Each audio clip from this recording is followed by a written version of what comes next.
Di awal film, kita diperkenalkan dengan Leonida Riva. Kita panggil saja dia Leo. Dia adalah seorang mantan kapten pasukan khusus yang kini hidup sendirian di masa tuanya. Meskipun sudah tuir, Leo masih terlihat kekar dan kuat. Setiap hari dia melakukan olahraga ringan untuk memelihara kebugarannya. Di sisi lain, dia terlihat seperti orang yang memiliki trauma mendalam.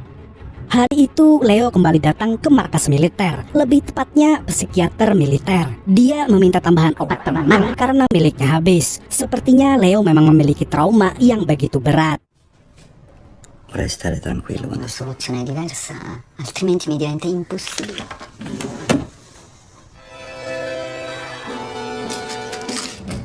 Sepulangnya dari markas militer, Leo menghadiri pertandingan rugby. Dan itu bukanlah pertandingan biasa, karena yang bermain adalah anak bungsunya, yaitu Teresa. Di sisi lain, ada juga Mattia, si sulung yang tidak pernah menyukai ayahnya. Mattia sama sekali tidak suka Leo berada di sana. Dia bahkan malas untuk diajak mengobrol. Dan sepertinya Leo mewajarkan hal tersebut. Selain itu, Leo juga bertemu dengan Angela, ibu dari anak-anaknya. Leo dan Angela telah bersepakat untuk hidup secara terpisah sejak Leo pensiun. Mereka juga mengatur jadwal temu anak agar Leo tetap bisa mengurus anaknya.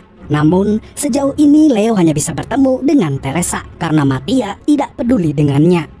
Singkat waktu, malam pun tiba. Angela menyuruh Mattia untuk mengantar Teresa ke rumah Leo. Malam itu memang sudah dijadwalkan untuk makan malam antara ayah dan kedua anaknya. Namun, Mattia mengabaikan perintah ibunya. Dia malah mengantar Teresa ke warung burger terdekat. Mattia bahkan mengabaikan telepon dari ayahnya. Selagi mereka makan burger, dua teman Mattia datang. Mattia pun permisi sebentar ke belakang untuk mengobrol dan mengudut bersama temannya. Namun ketika Mattia kembali ke warung, dia tidak melihat Teresa di sana. Para karyawan warung pun berkumpul ramai-ramai. Katanya ada orang-orang yang menculik Teresa dan memasukkannya ke dalam mobil jeep. Mattia pun langsung panik bukan main. Teresa!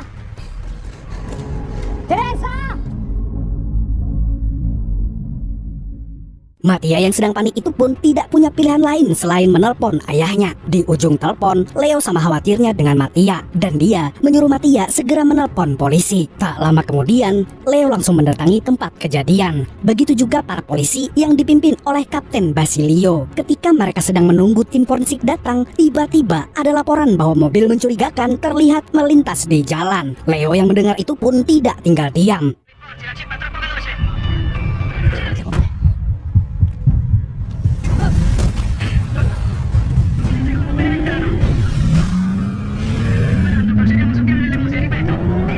Karena polisi lambat bergerak, Leo pun langsung membajak mobil Basilio dan mengikuti mobil mencurigakan itu. Alhasil, kejar-kejaran pun tak dapat dihindari.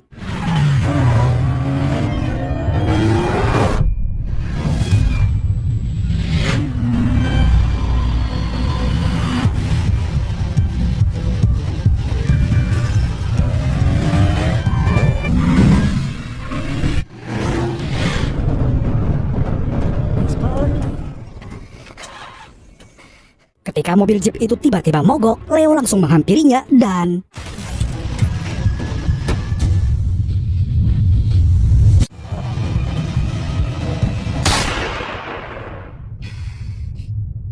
sayangnya, jeep itu berhasil kabur dari amukan Leo.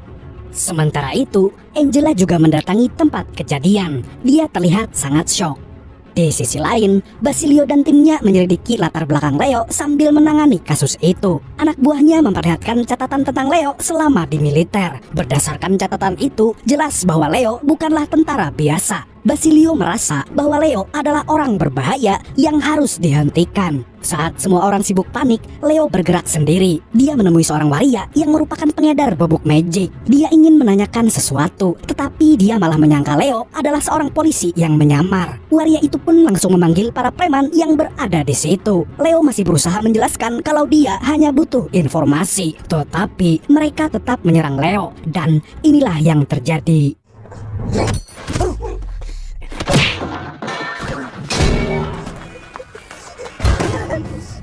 Setelah mengalahkan mereka semua, Leo langsung menghajar si waria dan menanyakan dari mana dia dapat bubuk magic itu. Setelah diberitahu oleh si waria, Leo langsung mendatangi sebuah klub malam. Di sana, Leo terlihat pusing karena musik yang bising dan lampu kelap-kelip. Namun dia berusaha mengendalikan dirinya. Dan saat Leo melipir ke tempat yang agak sepi, dia mendengar seorang perempuan bernama Ningsih membicarakan tentang Jeep. Leo pun langsung curiga.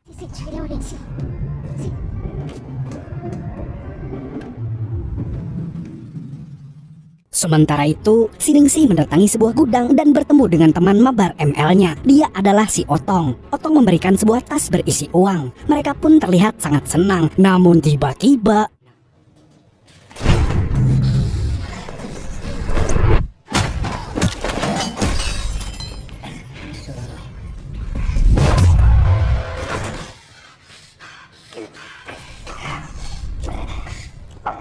Leo berhasil menghajar si Otong, tetapi tidak mendapatkan jawaban apapun karena si Otong terlanjur koit. Satu-satunya orang yang bisa memberinya informasi saat ini adalah si Ningsih. Tetapi dia berhasil kabur dari kejaran Leo yang perutnya sempat tertusuk oleh pisau si Otong.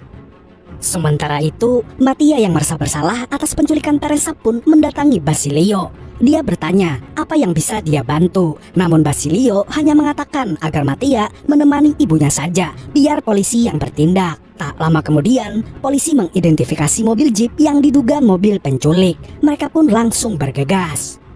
Di sisi lain, Angela mendapati rumahnya sudah dibobol oleh seseorang. Namun dia langsung lega ketika melihat Leo di sana. Leo minta maaf karena masuk tanpa izin. Dia hanya ingin menjahit luka di perutnya. Tetapi kediamannya sudah diawasi oleh polisi dan gangster. Saat Leo sibuk menjahit lukanya, Angela malah berusaha menelpon polisi agar Leo memberikan informasi ke polisi. Angela ingin polisi saja yang menangani kasus ini. Sayangnya, Leo tidak begitu percaya. Sementara itu, Mattia menyusup ke ruangan investigasi dan terlihat ingin mencuri sebuah dokumen tentang ayahnya. Entah apa yang sedang dia rencanakan. Di tempat lain, Basilio dan anak buahnya sedang mengintai sebuah pabrik yang diduga berisi orang-orang yang terlibat penculikan. Anak buah Basilio kemudian mengatakan kalau Leo tidak terlibat dalam penculikan. Dia justru memberi petunjuk kepada polisi secara tidak langsung. Basilio pun mengiyakan perkataannya. Kemudian mereka berdua nekat turun dari mobil dan pura-pura minta bantuan. Namun orang-orang di sana terlihat sangat mencurigakan. Ternyata mereka memang gangster. Situasi pun menjadi tegang ketika mereka mulai mengeluarkan pistol masing-masing. Basilio berusaha menenangkan mereka dan memilih bernegosiasi. Tetapi salah satu gangster itu menembak anak buahnya.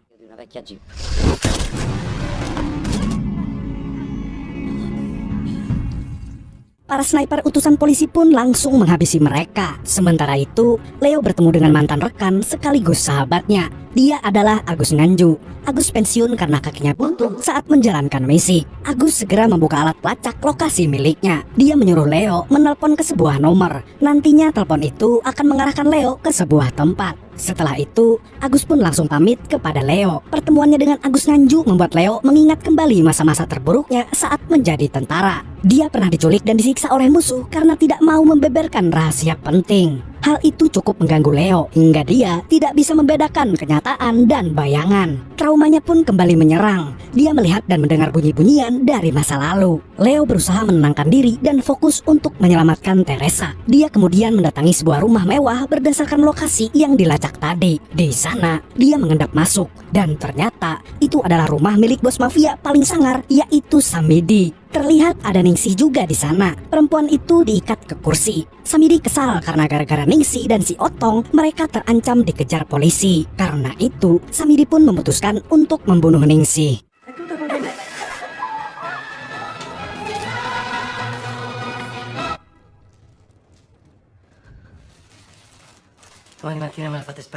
Setelah itu, Samidi menyuruh anak buahnya untuk memanggil Teresa. Dia akan dijual ke orang mesum. Dan benar saja, Teresa ada di rumah itu. Leo pun langsung bersembunyi di balik pintu. Dia memberi kode kepada Teresa agar tetap diam. Dan saat Leo hendak menyelamatkan Teresa, tiba-tiba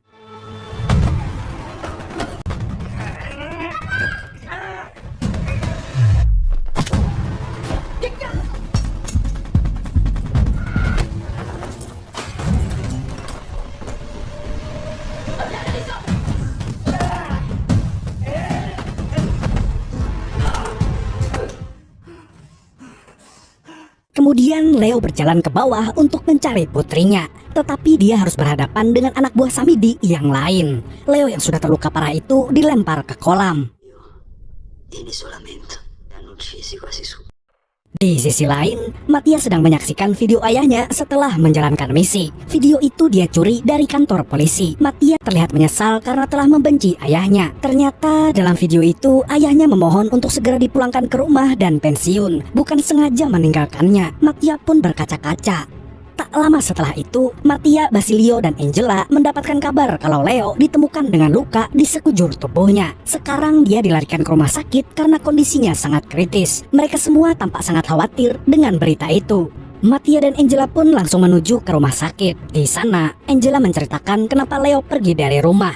Leo tidak diusir, tapi dia yang mau pindah sendiri. Leo merasa membahayakan keluarganya, karena ketika sedang marah atau traumanya muncul, Leo akan bertindak seperti monster. Dia tidak ingin kalap dan melukai keluarganya. Mendengar itu, Mattia lagi-lagi menyesal karena telah membenci ayahnya. Kemudian, Mattia langsung masuk ke ruangan ayahnya begitu dia sadar. Di sana Leo merencanakan sesuatu. Dia ingin Mattia membantunya. Pertama-tama Leo melepaskan dulu borgol di tangannya dengan penjepit kertas. Setelah itu, dia menyuruh Mattia untuk menutup pintu sebelum polisi masuk. Namun polisi itu berhasil masuk dan menodongkan pistol kepada Leo. Chiama la centrale. Devi fare un controllo su un pregiudicato. Un controllo?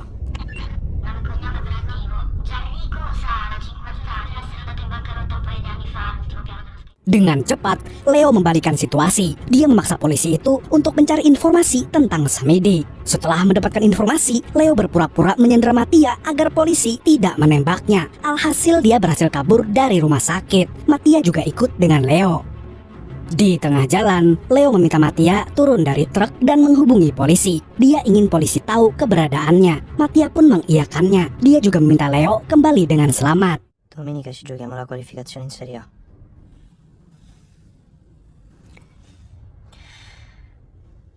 Di tempat lain, Samidi melakukan pertemuan dengan orang mesum yang akan membeli Teresa. Namun tanpa dia sadari, Leo sudah membunuh beberapa anak buahnya. Setelah menyadarinya, Samidi langsung turun tangan dan mencoba menembak Leo. Baku tembak pun terjadi dengan sengit.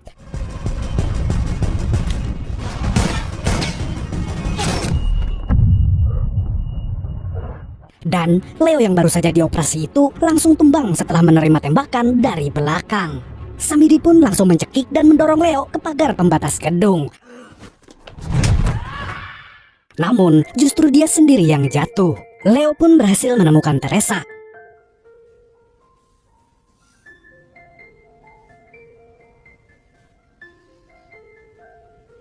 L'hai trovata? La troviamo. Ti prego. Namun, dia langsung ditodong pistol oleh orang mesum itu. Untungnya Basilio datang di waktu yang tepat. Tumben cepet. Setelah itu, Teresa langsung dicek kesehatannya oleh para medis. Sementara Basilio menimbang-nimbang apakah dia harus menangkap Leo karena melakukan kekerasan. Namun, setelah Leo berbicara kepadanya, Basilio mengurungkan niat untuk memborgol Leo. Kini Teresa kembali ke pelukan Angela. Leo hanya bisa melihatnya dari jauh. Namun ketika dia hendak pergi, Mattia tiba-tiba memeluknya. Sekarang Mattia tidak lagi membenci ayahnya. Justru dia bangga memiliki ayah seperti Leo. Di akhir film, Leo diperlihatkan sedang berada di karantina orang-orang yang memiliki trauma. Akhirnya dia memberanikan diri untuk berbicara mengenai traumanya dan tidak lagi bergantung kepada. Film pun tamat dengan sangat mengharukan.